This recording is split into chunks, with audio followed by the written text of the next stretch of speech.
能让他用出这个？团长，我们还要忍下去吗？杀了他们俩，把其他人。那我就成全你们。这个魔法波动是禁咒。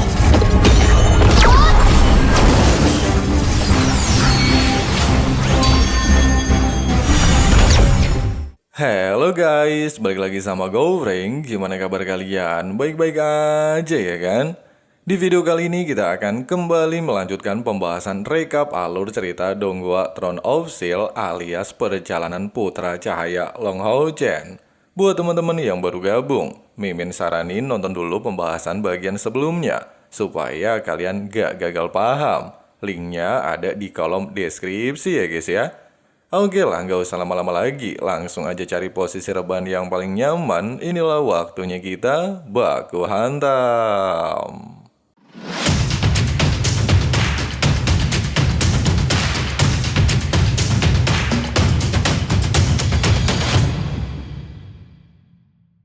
Dalam perjalanan kembali ke kota suci, Hao Chen sempat mengingat hadiah dan perkataan Kapten Zidian. Meski saat ini timnya hanyalah berada di tingkat prajurit, tapi Chen Zidian sangat berharap kepadanya untuk segera memutuskan arah tujuan tim pemburu iblisnya. Pasalnya, meski perang musim gugur benteng Demon Han telah berakhir, tapi perang tidaklah akan pernah berakhir. Mengingat hal itu, Hao Chen lantas menghampiri seluruh rekannya, serta menunjukkan hadiah yang dia dapatkan dari Kapten Chen Zidian. Benda ini disebut sebagai rantai penghubung jiwa, berada di tingkat epik. Sesuai dengan namanya, selain harta ini berfungsi untuk menghubungkan seluruh anggota tim, rasa sakit yang diterima setiap anggota juga akan ditanggung bersama, sehingga mampu meningkatkan pertahanan. Garis besarnya, dengan adanya harta ini, meski mereka bertemu dengan lawan kuat, peluang bertahan hidup akan meningkat secara signifikan.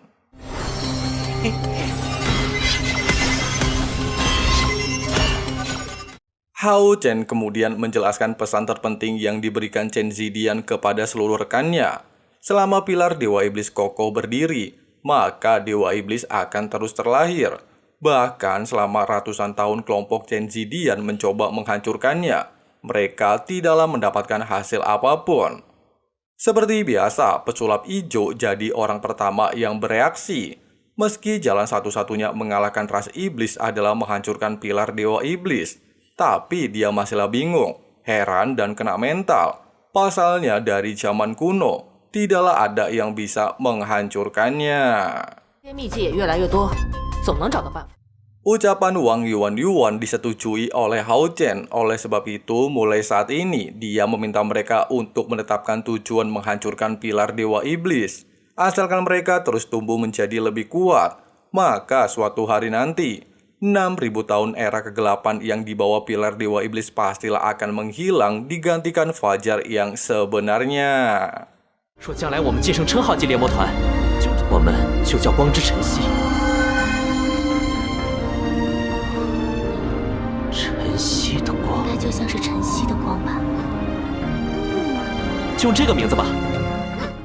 Singkatnya, setelah menentukan tujuan dan menggunakan nama tim Cahaya Fajar, Hao Chen lantas menjelaskan susunan timnya.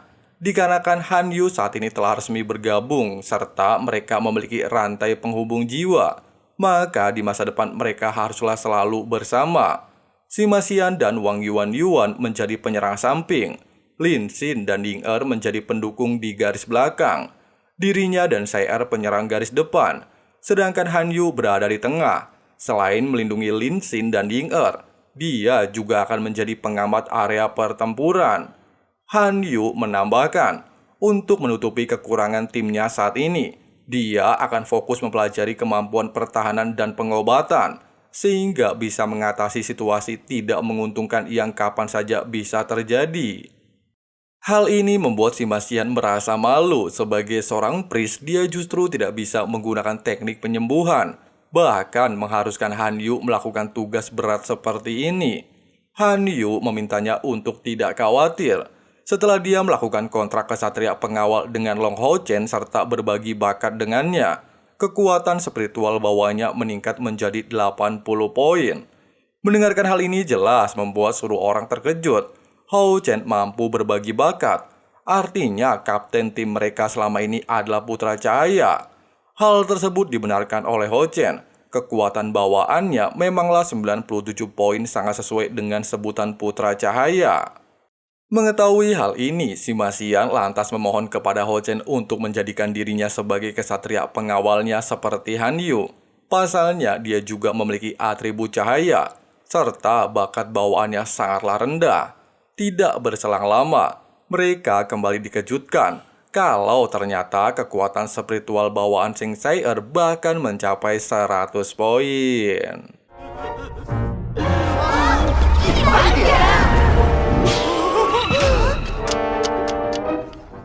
Kejadian ini semakin membuat Lin Xin merasa kena mental. Kapten dan wakil timnya sangatlah kuat. Mungkin mereka hanya akan menjadi beban tim. Yuan menegaskan siapa yang bakalan jadi beban.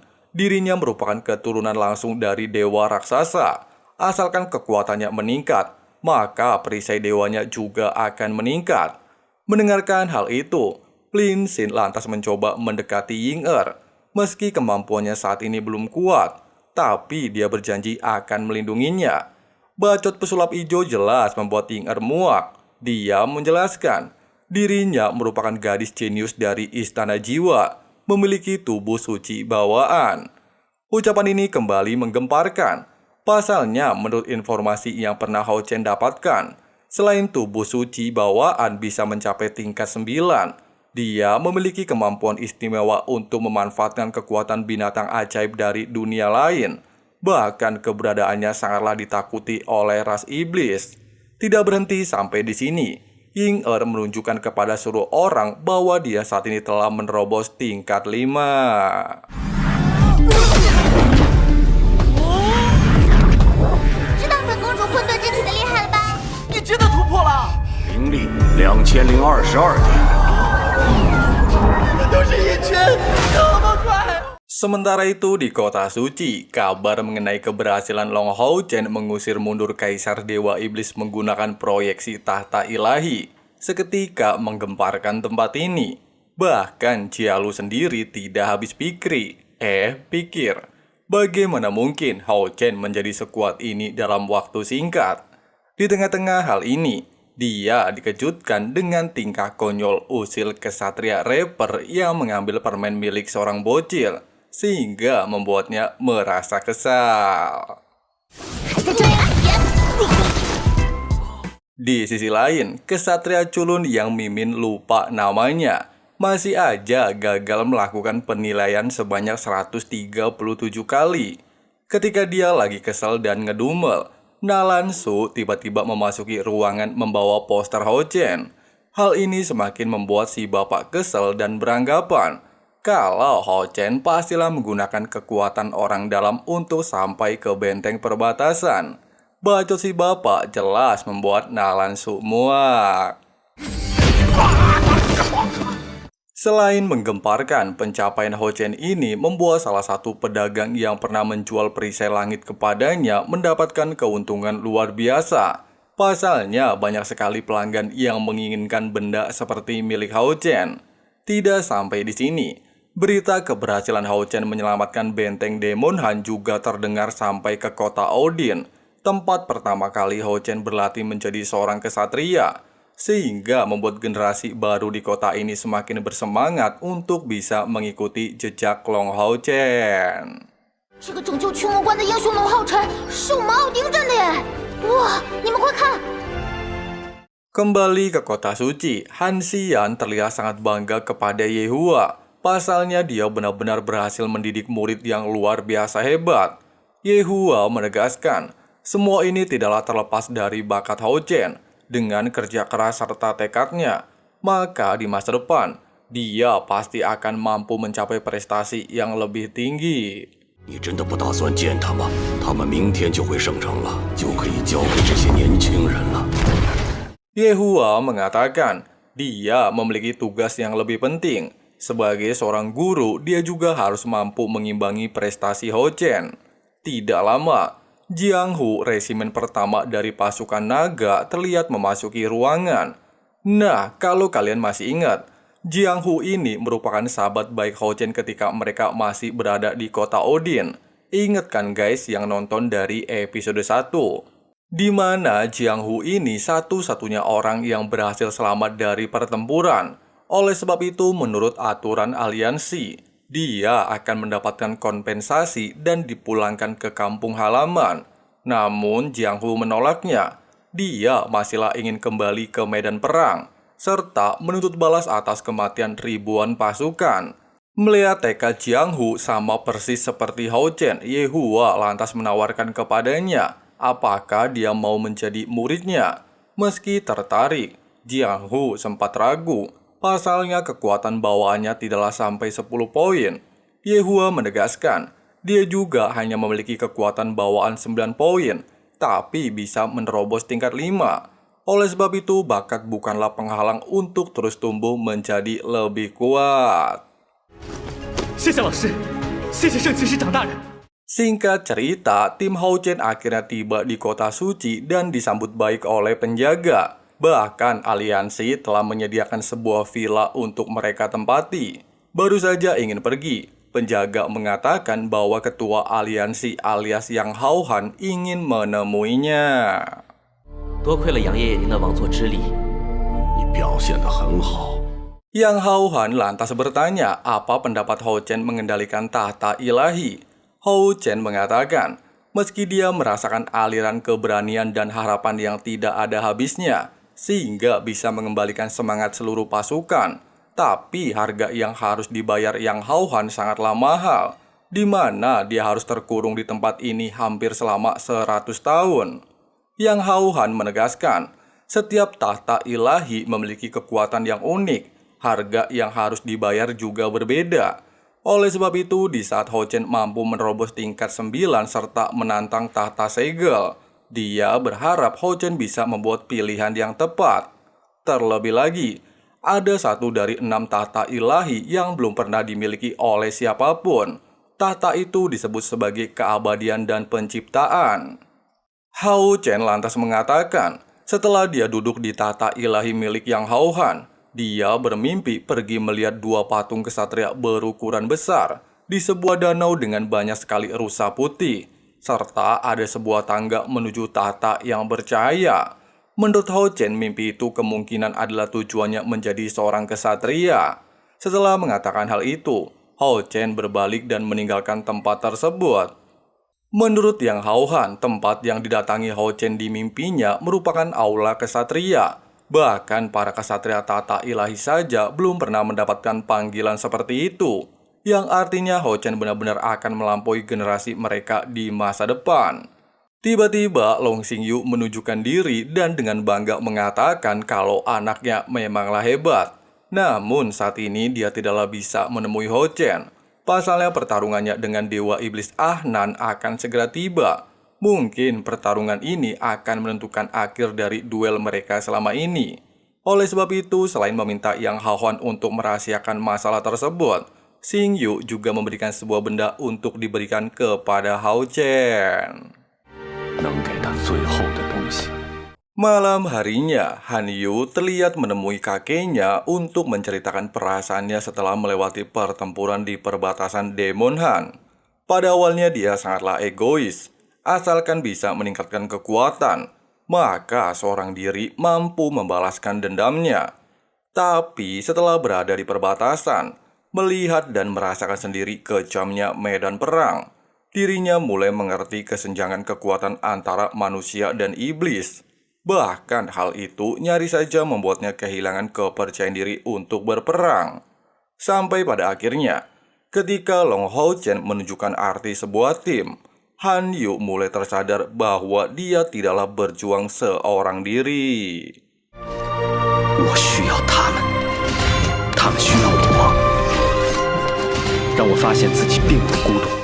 Dengan alasan tersebut, Han Yu lantas meminta maaf kepada kakeknya karena telah dibutakan oleh kebencian. Bahkan sempat menganggap tindakan yang dilakukan kakeknya selama ini saat mengeluarkan dirinya dari kuil kesatria hanyalah untuk menjaga reputasinya sebagai ketua paladin. Tapi nyatanya apa yang dilakukan kakeknya semata-mata untuk menarik dirinya keluar dari kebencian. Karena kebencian itulah yang membuat dirinya tidak pernah mengerti dengan niat baik kakeknya. Setelah menyadari semua kesalahannya, Han Yu lantas bertekad untuk memulai jalan yang pernah kakek dan orang tuanya pilih. Terus berada bersama timnya untuk melindungi ribuan orang yang tidak berdosa. 谢谢您一直以来对我的教导，是我一直被仇恨蒙蔽了双眼。原来您一直在想办法将我从仇恨里拉出来。爷爷，对不起。看来和他们在一起。 Merasa puas dengan sikap cucunya, Han Xian lantas memberikan cincin warisan kepadanya. Di dalam cincin tersebut terdapat semua teknik rahasia keluarga Han sebagai kesatria guardian, sehingga bisa membantu Han Yu memaksimalkan perisai untuk melindungi anggota timnya. Ternyata kejadian barusan adalah ingatan Han Yu sebelum dia benar-benar dinobatkan sebagai anggota tim pemburu iblis, yang artinya selain dia masihlah menjadi kesatria pengawal Hochen, Han Yu juga resmi menjadi bagian dari tim. Bukan anak bawang lagi ya guys ya. 欢迎加入。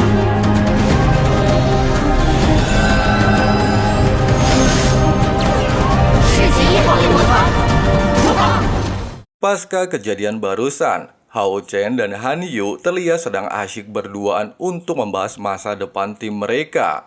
Meski tim saat ini bertujuan menghancurkan pilar Dewa Iblis, tapi sekarang hal tersebut masihlah sangat jauh. Sehingga untuk saat ini mereka harus fokus untuk mengambil misi, mendapatkan prestasi, dan meningkatkan kekuatan dengan cepat. Dikarenakan misi tim kelas prajurit sangatlah sedikit, Han Yu menyarankan untuk segera mengupgrade tim ke tingkat umum, serta menyerahkan masalah biaya kepada Lin Xin. Tidak butuh waktu lama, Lin Xin langsung menjalankan aksinya, membuat sebuah pesta untuk mengundang tim pemburu iblis nomor 4 ke villa mereka.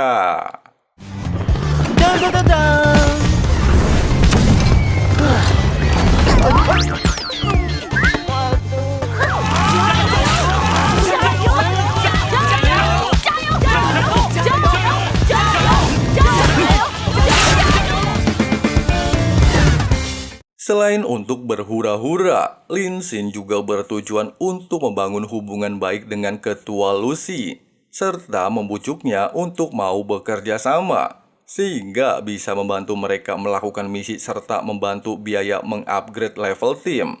Taktik marketing kelas master ini berjalan sempurna. Merasa masalahnya sudah teratasi, serta dengan adanya tim pemburu iblis nomor 4, misi nantinya juga tidaklah akan terlalu sulit. Hao Chen lantas bertekad untuk segera meningkatkan level tim mereka. Singkatnya, mereka bergegas mendatangi menara misi untuk menaikkan level tim. Pada awalnya, kasir terlihat meragukan mereka. Pasalnya, selain biaya upgrade sangatlah mahal sekitar 40.000 poin. Untuk membuka level umum, seluruh anggota harus berada di tingkat 5. Bahkan semenjak menara ini didirikan, tidak ada satupun tim yang mampu naik ke tingkat umum dalam waktu setengah tahun. Tidak ingin berdebat, Hao Chen lantas secara paksa mendaftarkan timnya. Nah, karena tidak ada pilihan lain, kasir lantas membawa mereka memasuki portal untuk menilai kelayakan mereka naik ke tingkat umum, melawan proyeksi kesatria tingkat 5 dari berbagai tipe. 别怪我没提醒你们啊！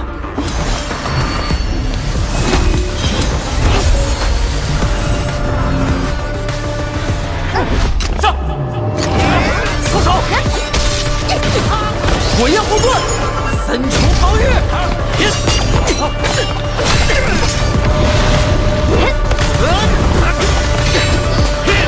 Meski bukan pertarungan nyata, baku hantam ini terlihat sangatlah epik. Bahkan ketika Lin Xin dalam keadaan terdesak, Han Yu mampu melakukan tugasnya dengan sangat baik, sehingga anggota lainnya tidaklah perlu mengkhawatirkan garis belakang. 看我打爆你的龟壳！吃我一锤！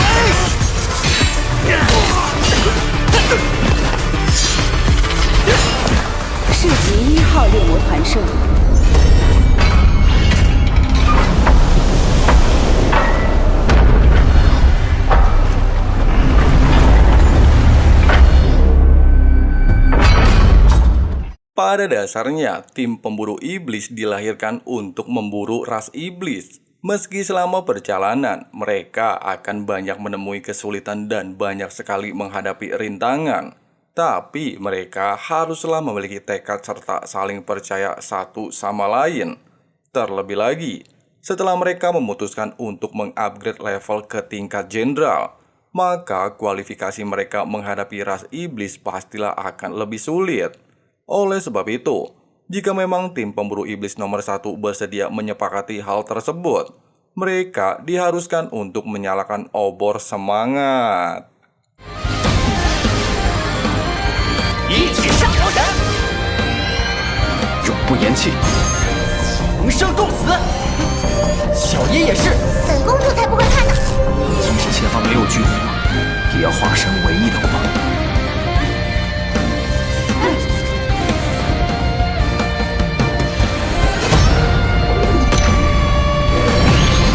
也要化身唯一的光。 Secara bersamaan dengan hal ini, tim Hao Chen akhirnya resmi menjadi tim level jenderal nomor 21. Keberhasilan tersebut jelas menggemparkan tempat ini. Bahkan abang-abang penjaga kasir dibuat tercengang, di mana dia tidak menyangka kalau tim Hao Chen benar-benar resmi naik ke tingkat umum dan menyandang gelar sebagai tim pemburu iblis kelas umum termuda sepanjang sejarah. 好年轻的降级猎魔团啊！降级21号猎魔团。他们好帅啊！诞生了，史上最年轻的降级猎魔团。 Nah, dikarenakan mereka diharuskan menyelesaikan misi tingkat umum, Hao Chen bersama anggotanya terlihat tiba di menara lantai 2. Meski salah satu misi terlihat menggiurkan dengan banyak imbalan poin kontribusi, namun pesulap hijau langsung menolaknya, di mana dirinya dan rekannya tidaklah mungkin bisa menghadapi iblis tingkat 8. Sementara itu, baik botak Saitama, Chen Yinger, dan Wang Yuan terlihat bingung. Pasalnya semua misi yang mereka baca tidaklah mendapatkan keuntungan sekalipun, dan hanya buang-buang waktu saja.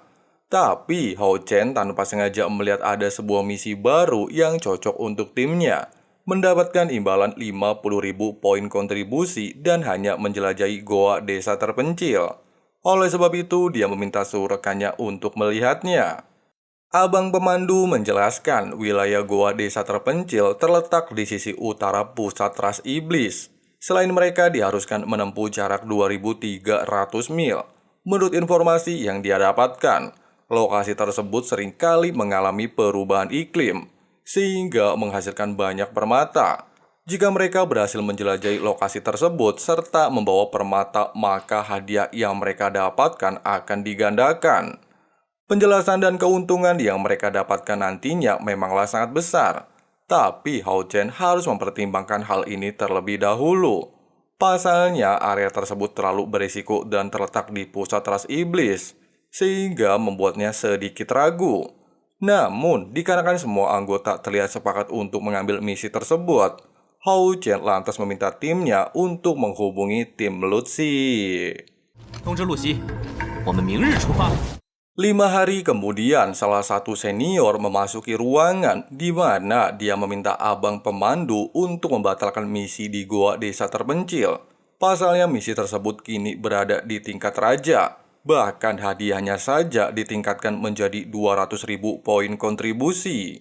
Hal ini lantas bikin abang kasir panik. Situasi perubahan tingkat misi seperti ini baru kali ini terjadi. Dia lantas mengatakan, tim Hao Chen saat ini sudah berada di tingkat umum alias jenderal, sehingga mereka mungkin akan aman ketika menjalankan misi.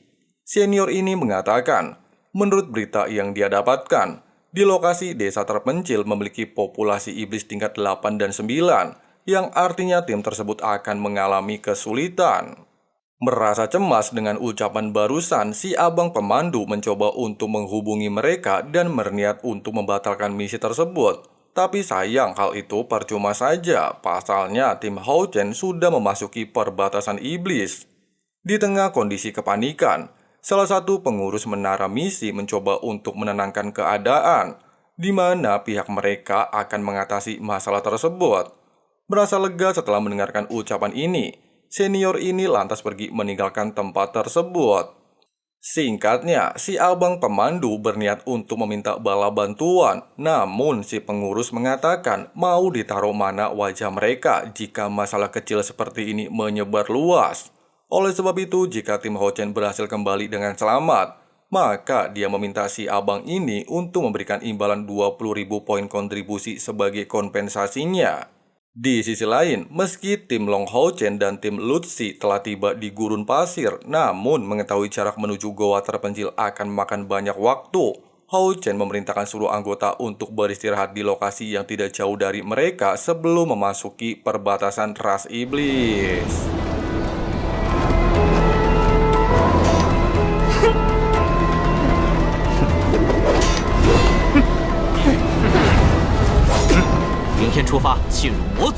Kedatangan mereka di kota ini lantas menarik perhatian para penduduk. Mereka bertanya-tanya, siapa orang-orang ini? Terlebih lagi, bisnis di kota ini juga sedang mengalami masa-masa sulit. Tidak lama, Dian Yan memberikan sebuah ide untuk bisa memasuki wilayah iblis serta mengurangi bahaya. Ucapan ini jelas membuat mereka penasaran. Apa sih cara yang dia punya? Dian Yan mengatakan, selama 6.000 tahun perang antara manusia dan ras iblis telah menghasilkan daerah netral. Di tempat itulah para manusia kerap melakukan perdagangan dengan ras iblis. Mereka disebut sebagai pedagang bebas, beranggotakan beberapa manusia dan iblis. Chen Ying-er terlihat heran dan bertanya, bagaimana mungkin manusia memiliki hubungan dagang dengan iblis? Dian Yan menjelaskan, ras iblis pada dasarnya memiliki banyak harta karun, bahkan memiliki tungku roh langka bagi manusia. Namun, para iblis seringkali kekurangan sumber makanan, sehingga manusia memanfaatkan hal itu untuk saling bertukar, barter antara makanan dan harta karun. Itulah alasannya kenapa kedua belah pihak tidak akan mempermasalahkan keberadaan pedagang bebas. Jika mereka bisa ikut rombongan pedagang bebas, maka memasuki ras iblis akan jauh lebih mudah. Hao Chen mengatakan, karena Dian Yan mengusulkan ide tersebut, dia pastilah memiliki sebuah rencana. Dian Yan membenarkan hal itu. Selain dirinya dibesarkan di sini, kota ini juga merupakan salah satu markas pedagang bebas, sehingga dia tahu cara untuk melakukan kontak. Namun, Dian Yan juga memiliki sebuah permintaan. Jika misi ini berjalan lancar, dia meminta lebih banyak poin untuk timnya. Hao Chen lantas menyetujui hal ini dan meminta Dian Yan untuk segera menghubungi kelompok pedagang bebas. Hanya butuh waktu singkat, Dian Yan terlihat berhasil melakukan kerjasama, serta memberikan mereka pakaian yang diberikan salah satu pedagang bebas dengan sebutan Moon Knight. Pedagang Moon Knight dikenal sebagai pedagang terbesar di kota Kingsun. Setiap kali melewati 2 wilayah, jumlah angkutan mereka paling banyak, sehingga membutuhkan banyak pengawal. Tapi mereka tidaklah menerima seorang kesatria dari aliansi 6 kuil serta melewati tingkat 6. Oleh sebab itu, Dian Yan sebelumnya telah menyogok petugas pemeriksa, sehingga seluruh anggota bisa bergabung dengan rombongan tanpa dicurigai, serta mencapai tujuan misi dengan aman. Oke. 不超过6阶，不是6大殿所属。拿钱办事，生死由命。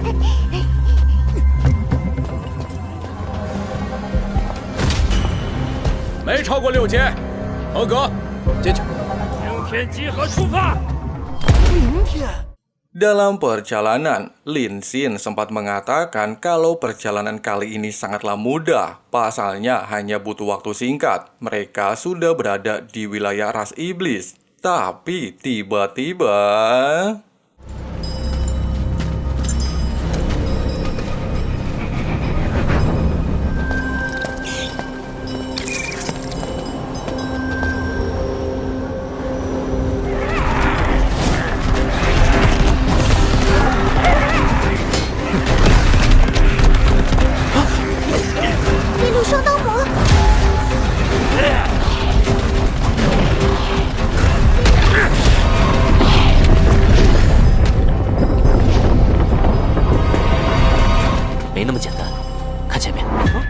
Dian meminta mereka untuk santuy aja. Iblis yang baru saja tiba merupakan pengawal dari ras iblis yang baru saja direkrut oleh pedagang Moon Knight.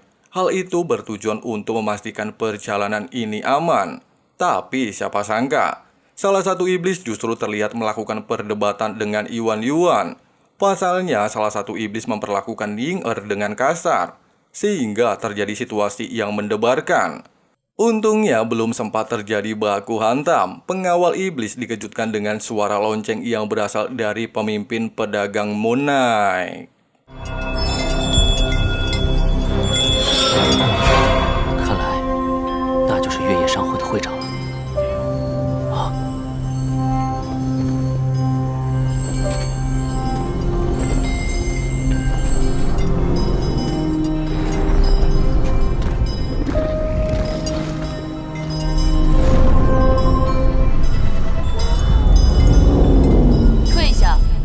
Secara bersamaan dengan hal ini, perjalanan kembali dilanjutkan, di mana para manusia terlihat berdampingan dengan pengawal iblis. Sesuatu hal yang baru pertama kali terlihat di series Donghua Throne of Steel ya guys ya.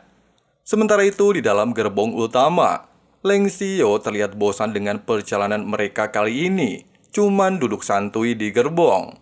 Yue lantas bertanya, apa sih mau lu?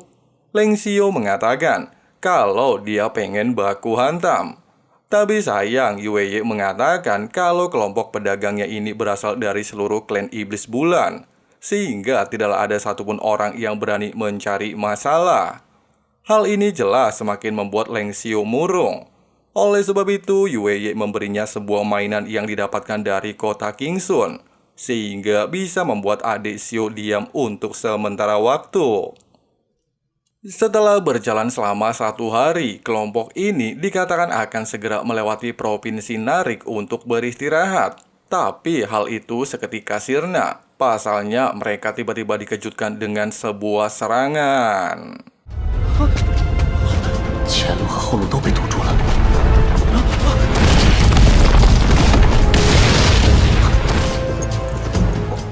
Ternyata mereka dibegal oleh penjara Provinsi Narik. Yue terlihat heran dengan hal ini. Biasanya penjara itu hanya menargetkan kelompok kecil, tapi kenapa mereka berani menyerang Moon Knight?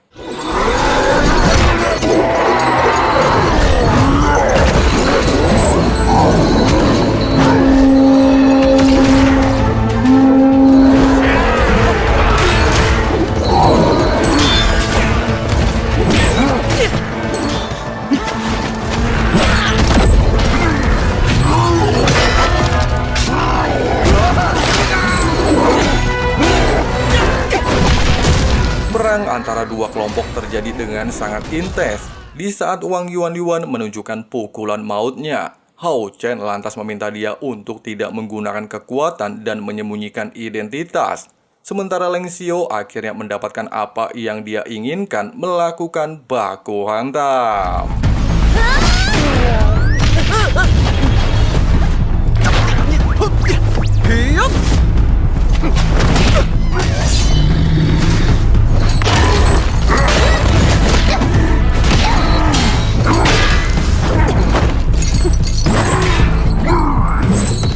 Pada awalnya, Yue terlihat sangat sombong. Dia dengan mudah membereskan masalah tersebut serta mengatakan kalau kelompok mereka tidaklah akan bisa menyerang Moon Knight. Sayangnya secara bersamaan dengan hal ini, ratusan pasukan iblis kembali menunjukkan diri.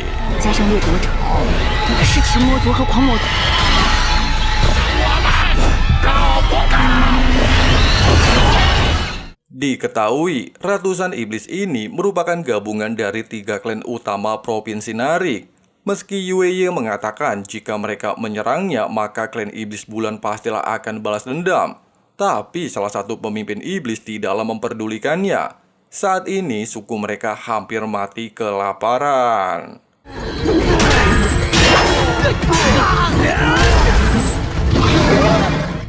Untuk menghindari masalah yang lebih besar, Hao Chen dan anggotanya memilih untuk tidak melawan. Selain mengawasi situasi, Hao Chen juga ingin tahu seberapa besar kekuatan pemimpin Moon Knight.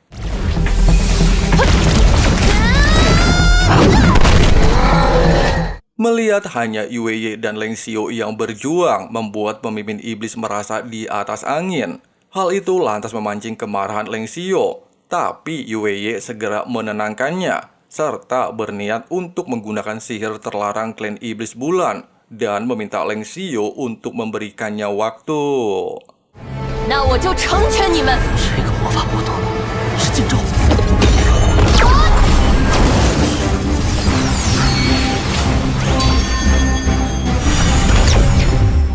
Menurut Lin Xin, semua teknik sihir tingkat 6 disebut mantra terlarang, mampu mengaktifkan kekuatan langit dan bumi, identik dengan kehampaan dan kehancuran, namun membutuhkan waktu untuk melepaskannya. Itulah alasannya Yue Ye meminta Leng Xiu untuk memberikannya waktu.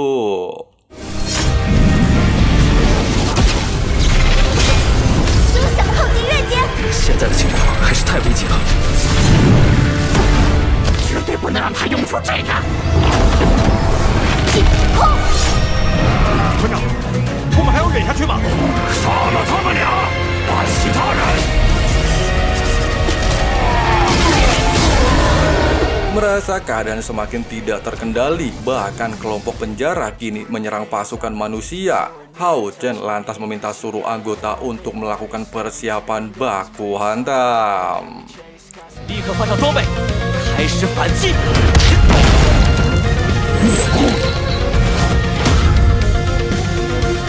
在这里，快点！ 受死吧，杂碎们！ Nah guys, seperti itulah alur cerita perjalanan King Hao Chen di bagian kali ini. Untuk kelanjutan alur ceritanya, tunggu notifikasi dari teman santuy ya guys ya. Jadi langsung aja klik subrek dan nyalain loncengnya, supaya teman-teman tidak ketinggalan updatean video-videonya. Oke lah, makasih banyak buat kalian yang udah nonton sampai habis. Di sini Abang Frank undur diri mau lanjut ngopi-ngopi santuy dulu. See you next time guys. Got a fine little body and her mind's kinda naughty. They say that once you taste it, you cannot replace it. She could get you high, all the dopamine inside triggers fast once she's naked. Her body's a creation. They say the devil made her for his entertainment, but even he couldn't learn how to contain it. Her high heels make a damn good statement. There is no replacement, a body by Satan. 'Cause she got a bad little waist, and we tearing down this place off the liquor that we chase. Got some egos to the face, baby, I don't need no space. Coming closer for a taste, and I'll show you how I make everything just fade away. 'Cause she's like sex, drugs, cocaine, body so